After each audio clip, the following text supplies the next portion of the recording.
Authors Over 50, Writing in Life's Sweetest Third. Authors Over 50's weekly podcast celebrates writers and their journeys to publication. Writing after 50 is a whole story on its own, so let's skip to life's sweetest third and talk with authors about their journey from pen to publish. Welcome. I'm Julia Daly, your host, and I invite you to listen to interviews with writers who've achieved their goal of publishing a book just later in life. We've seen award lists for under 30 or under 40, but I've yet to see lists for those who've achieved a significant milestone of their own, launching a new career and publishing their first book after the age of 50. We will hear about these authors' inspirations, struggles, strategies, and the smell of that first book. These writers' journeys inspire me because I'm one of them. My guest today writes fiction, essays, and book reviews, and reads anything that is not nailed down. She brings a long career in social justice to her work, covering authors of color and women writers as a critic and author interviewer at NPR Books, The Washington Post, The Millions, and elsewhere. She also publishes short fiction and essays in a wide variety of outlets, and she's a member of the board of directors of the Faulkner Foundation. Welcome to Authors Over 50, Martha Ann Toll. Thank you so much, Julia. I'm really honored to be here. Thank you for having me. Martha, our opening question on Authors Over 50 is always, what took you so long to write your first book? I love this question, which is why I'm so excited to be on this show.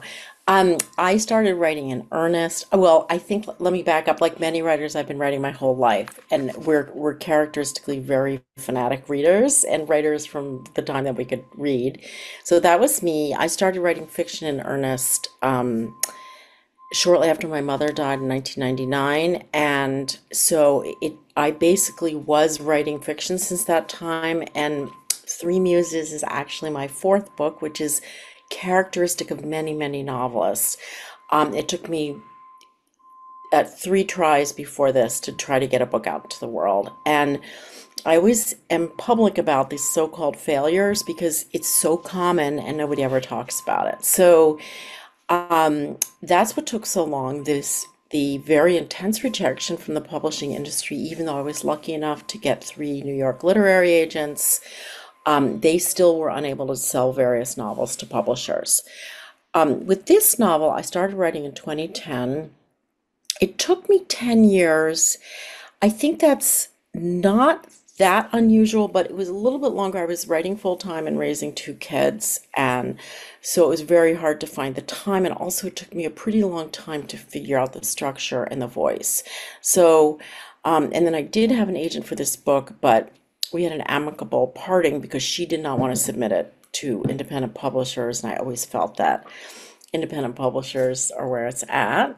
And I won a prize at Regal House Publishing that came with publishing, and I'm happy to report that on this week that we're recording our interview, Regal is on the front page of Publishers Weekly as a hot indie press. So that's fun. That's fun.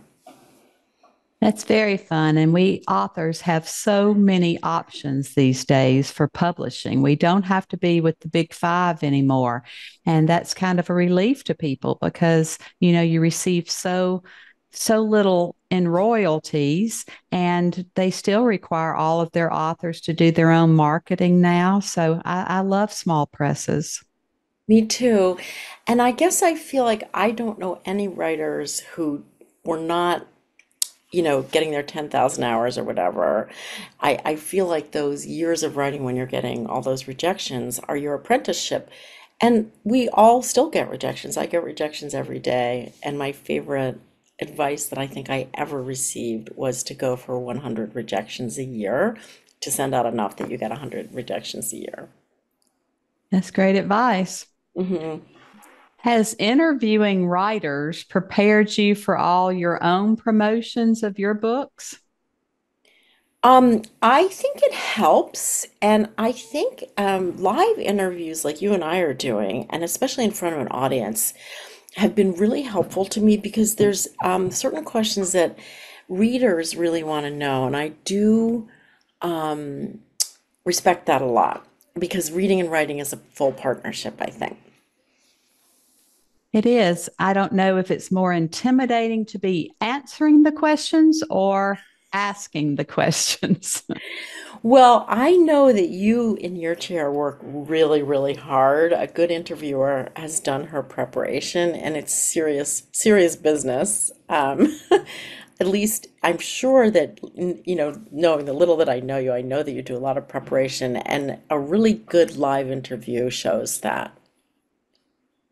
Is there a favorite interview that you've conducted that you still think about? That's so interesting. I guess what I would say is I'm learning how to interview multiple people at a time. So last year, in honor of Holocaust Memorial Day, I interviewed three authors at our local independent bookstore, Politics and Prose. It was exactly a year ago, and they all had different books, and they were so well prepared. And I felt I really had to be on my toes to make sure everybody got airtime. So I think that multiple interviewees is hard. I'm super excited because on May 3rd, I'm interviewing four of the five black ballerinas who helped found the Dance Theater of Harlem in the 40s, long before Misty Copeland. And unfortunately, one has died, but the other four are coming to Washington. They're in their 80s, and I think their book was written by a reporter whom they wanted to tell their story to. So that we're going to have five. I'm going to have five people to interview, and I'm doing a lot of homework for that. Yes, So that I'm very is going to excited. be very exciting. Yeah, yeah. Well, you have such a strong description of your own premise in The Three Muses. It's called A Love Story That Enthralls, a tale of Holocaust survival, venturing through memory, trauma, and identity while raising the curtain on the unforgiving discipline of ballet. That is a really intriguing premise. Thank you. Thank you. Were you a ballerina? I was never a ballerina, and I'm careful to say that, but I did start taking dance lessons when I was very young, probably about 4 years old, and I absolutely loved it. And I did get quite serious, but like other people, I definitely have no talent. But I grew up in suburban Philadelphia. My mother enrolled me in a professional school where I would take the commuter train down to the city, and then before class started, I could watch the professional company rehearsing. And that was very thrilling to me and left an indelible impression.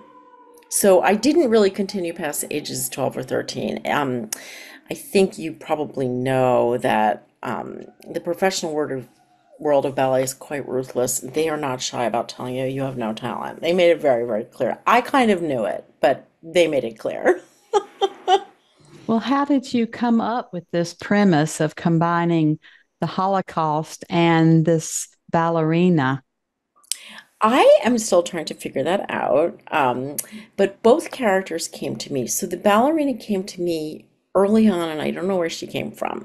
I'm from a generation of Jewish people who I'm related to some people who survived the Holocaust, which was the extermination, the intentional extermination of 6 million Jewish people in Europe during World War II.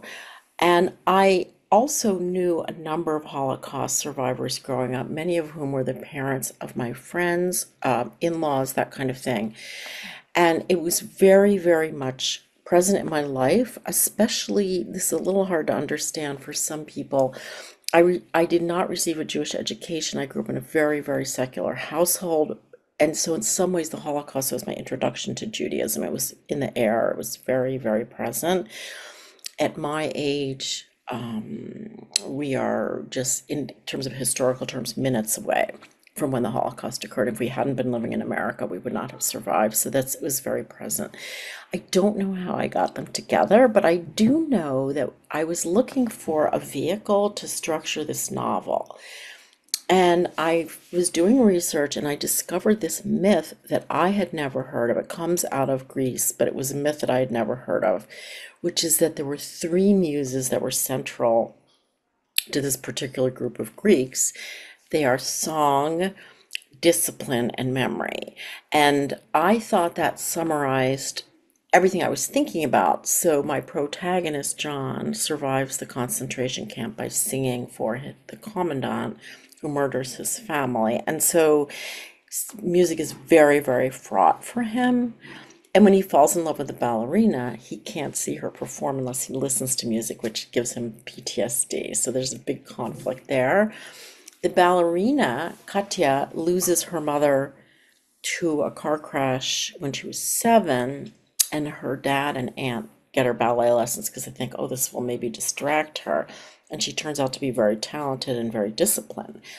So she is nominally associated with discipline, and I learned that the translation in Greek for the word discipline also includes a priest preparing for prayer, which is such a beautiful idea, I thought. So I like that whole word combination.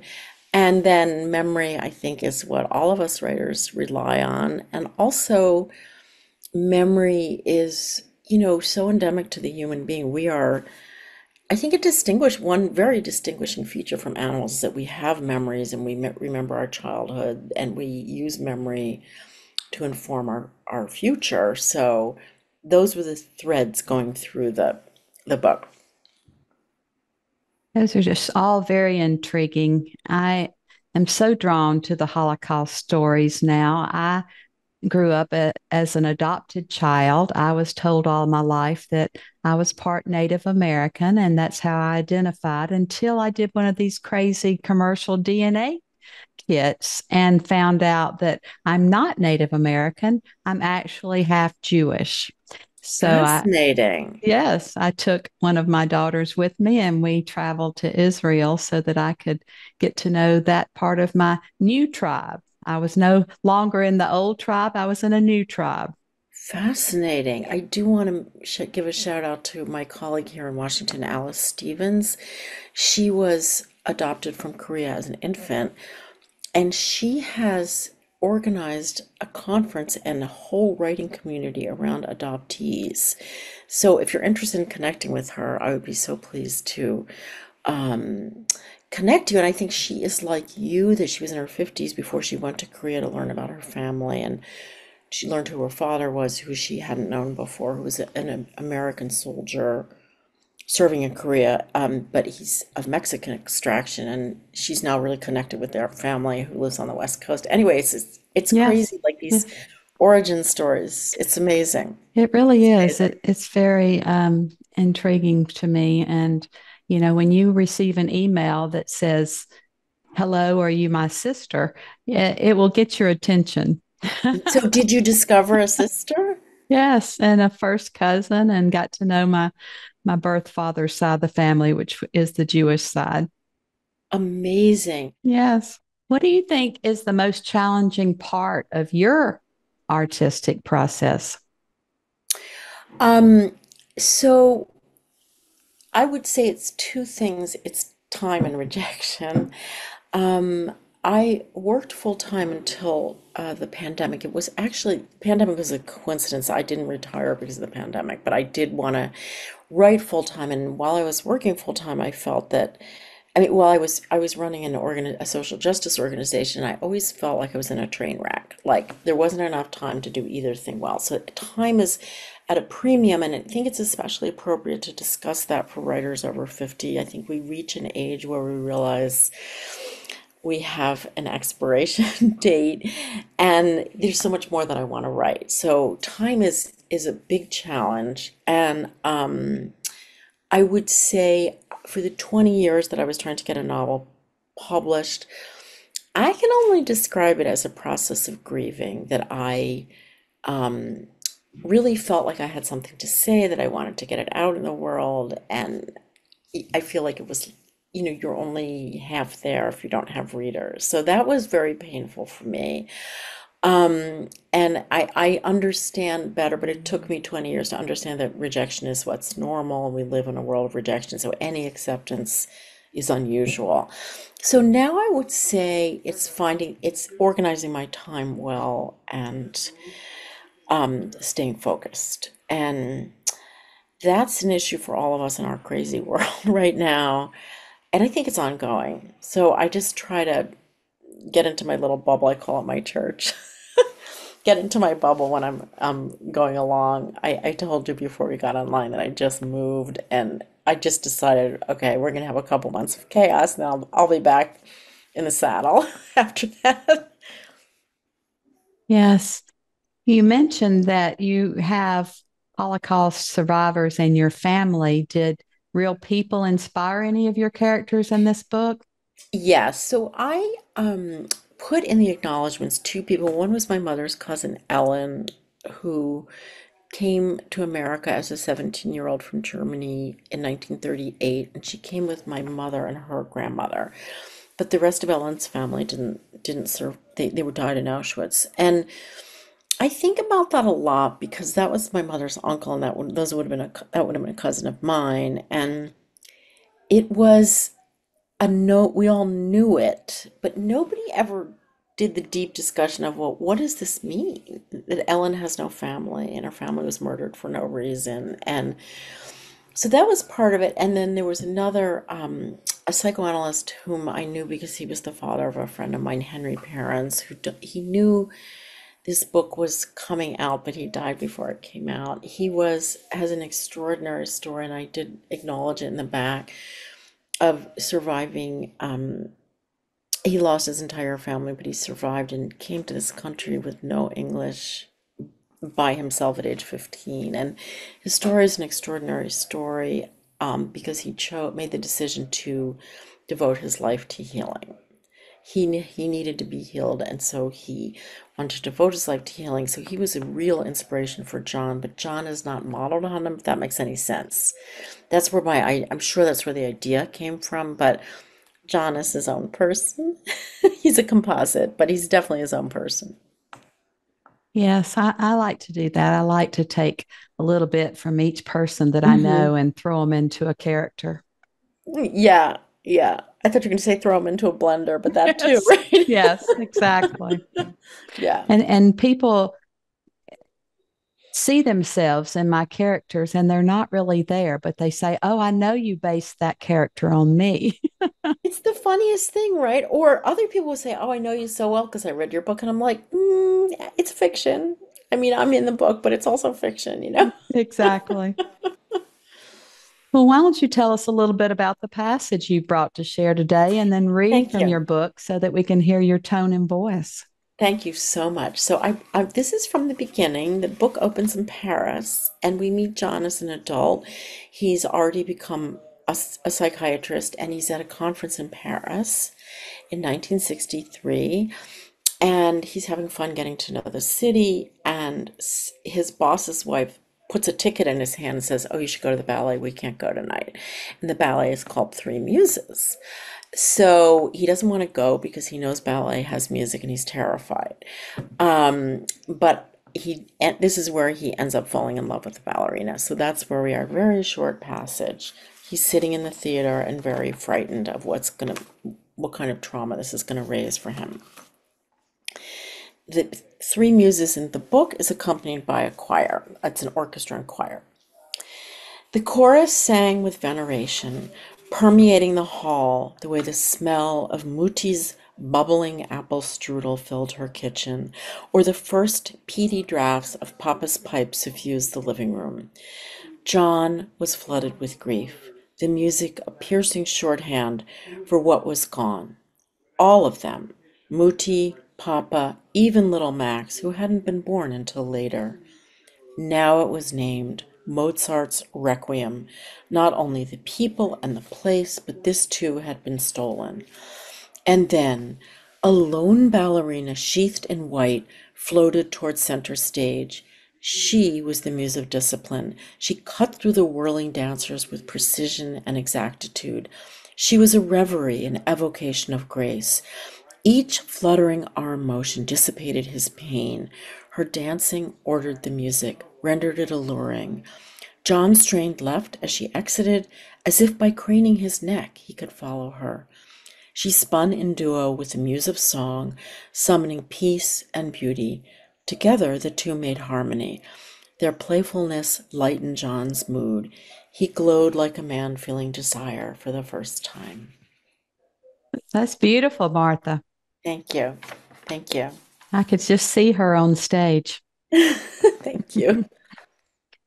Thank you. You know, we writers like to write. We have challenges when it comes to publicity.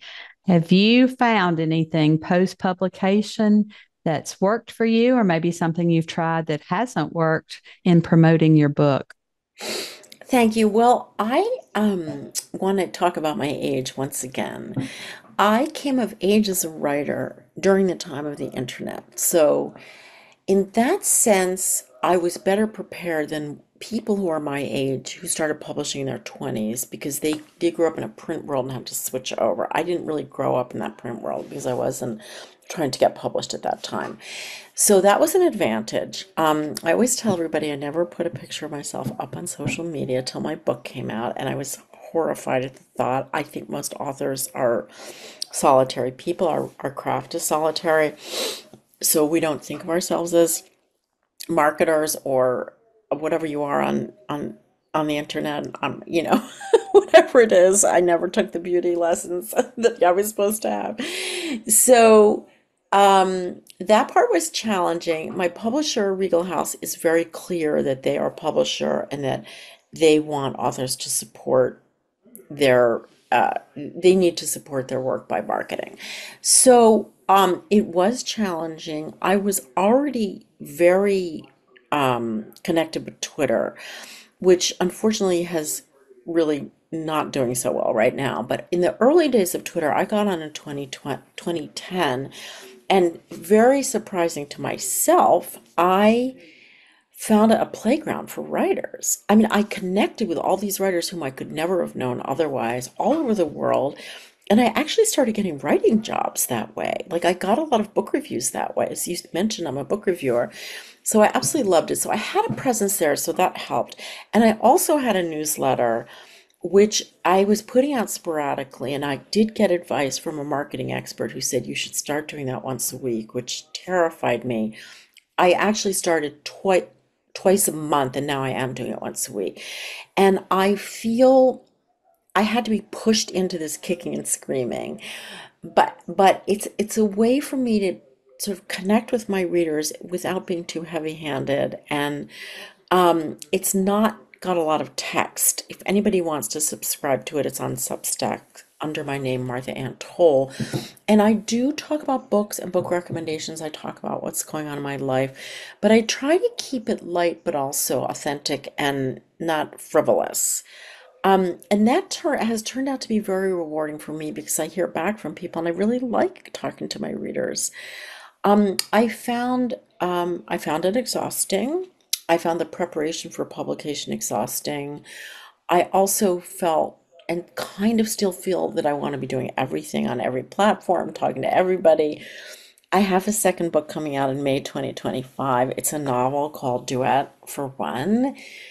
And I still don't know what I think about the second novel. I still feel like I want to be doing everything everywhere. And we are only human. I'm very human with a lot of flaws. So I don't have a good plan, but I think that one lesson I've learned, it's easy to get very, very overwhelmed, and you can get advice from everybody. And I have a couple pieces of advice. One is that you will always find somebody, and you will find many, many, many somebody's who are doing it better than you are, or have more followers, or seem to be more this or more that. You have to just ignore that because if you go down that road, you will never write another word, in my opinion. It's really toxic. And the other thing that is, people say go all in on one thing, and I think it's good advice. I'm not great at following it, but for sure, the thing that I think about the most is my newsletter. And I read other people's newsletters and I learn stuff. And I love books, so I like to be talking about books. And I also believe strongly in supporting other authors. So my newsletter almost always, I'd say 95% of the time, is lifting up other authors. I think that's a really important thing that we do as literary citizens.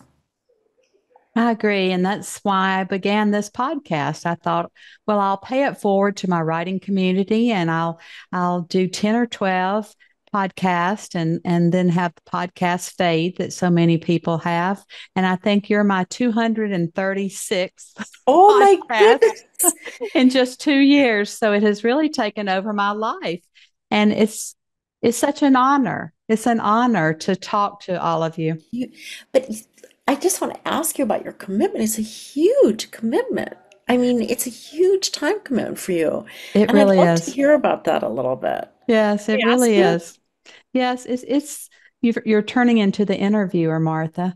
And Sorry, I'm really curious, but I think your audience is probably really interested too. So I just want to share with the audience that doing that many podcasts is an enormous commitment if you're as well prepared and hardworking as you are. it really is. It has become such an honor in my life because I've spoken to people all over the world, and uh, so many who have taken up writing in their retirement. You know, I've spoken to doctors and attorneys and MBAs, and people who always wanted to write but had to wait until retirement. So it's been a great run and I've enjoyed it, but I'm going to have to get back to my own writing one of these days. Yes, it's amazing. And then you have to, I guess, learn all the technical things too about how to put it out in the world. So, well, Yes. thank you for everything you're doing. It's a big job. Well, tell us a little bit more about this second book because the first book was so personal with your family survivors. Is the second premise different than that? Yes, so the second book really has no Jewish content. It's called Duet for One. As I mentioned, I grew up in Philadelphia, and the thing that I really focused on growing up was music. So it's an immersive look at the classical music scene in Philadelphia, which is always vibrant. There's one of the best conservatories in the world is in Philadelphia. It's called Curtis Institute of Music, and the Philadelphia Orchestra is there. So this is about the classical music and the premise. So I studied viola, and till my early 20s, mid 20s, I thought that I was going to be a professional violist. So I went down the road pretty seriously there. And I did end up in law school, like so many of us. But um, this is a story about love and loss. It's overall a love story, but it opens on page one with a husband and wife team who are pianists. So they're part of a two piano team and they travel the world. They're very, very famous. And the wife has died on page one. So we're at the graveside, and the husband, father, his name is Victor, is thinking to himself, I have no more career. Not only have I lost my wife, but I've lost my whole career because he never had a career separate from her. And their son, Adam, who's a violinist, is at the graveside thinking, wow, mom was never there for me. And so it's very divergent views of the same woman. And Adam's really, he's in his late 30s and he's sort of recognizing, I haven't really had real love in my life. I've had a lot of relationships, but even if they were long enough, they didn't really go anywhere and wear on me. He feels incredibly lost and is struggling with what his mother meant to him. So it's really Adam's journey through the book to find true love and to reconcile himself to the person that his mother was. Well, this book didn't take 10 years like your last one. So you must have learned something about the process of writing during the writing of the first book. What did you learn? I wish I could say that was true, but I have to be honest with you. This is my first novel. Duet for One is my first novel, and I used to still do revise it every year, every 6 months. So it's been 20 years. It will have been definitely 20 years, possibly more by the time it gets published. But so I just To me, this is the most personal novel. There's a violist in this story who her musical journey is very similar to mine. Her personality is not, and nor is her professional career. But this this feels like more of my story, if that's a crazy thing to say. And so it's, I don't know, it's an autobiographical story, but not so much autobiographical characters, and it's the love story is fictional, but it's very, it's just something that I have tried and tried and tried to get out in the world. It's very important to me, and I can't totally say why, but music was such a huge part of my life. So I think that's part of it. And there's a lot of music in Three Muses. When I first really got into writing fiction, my challenge to myself was to get music on the page, and I'm still working on it. Well, you're creative in so many different ways. Do you complete your research before you begin writing one of your books, or do you do it as you go along? So I have different answers for different books. I'm working on a third book which requires extensive research, and I have done real library research. It's about a painting, visited museums, talked to curators. These first two books, I feel like the research was my whole life. So I have been reading and watching ballet for almost my whole life. And the same as for music. I have really, really deep experience in the classical world. Music in my college peers went on to professional orchestras. So it's really embedded in me. So ironically, when I was writing Three Muses, I stopped totally reading ballet books because I was afraid of being influenced. So, and then I went back when it got published, and I've learned so much more about ballet since then. It's kind of interesting. I've also reviewed a bunch of books about ballet. Similarly with the Holocaust, I wanted to make up for that education I didn't get. So I have been reading and reading and reading about Jewish history, way beyond the Holocaust, but also about the Holocaust forever. So in that sense, I've been researching my whole life. And then sometimes, yeah, I'm sure you've had this experience, you have to stop and go down the road because you can't figure this out. Like, my Three Muses takes place between 1944 and 1963. There are all these questions. Do they have this in 1955? I'm not sure. And, those kinds of questions. And then that always gets me into this thing of why some names are fiction. Like, I modeled the Beaumont Hospital where John works. It's a psychiatric hospital. He works there. It's in New York and it's modeled on Bellevue, but I realized, which is a real psychiatric hospital, but I realized I couldn't get the level of details I needed about working at Bellevue in the 1950s. I couldn't get the interior pictures. And so then I was like, I'm just gonna have to fictionalize it because otherwise I'm gonna waste a lot of time, but also somebody's gonna read it and go, no, that's not right. That's not what Bellevue looked like. So it's a combination. But yeah, so I research along the way, and then sometimes I purposefully don't, so I can keep my creative mind open. And readers will point out things to you.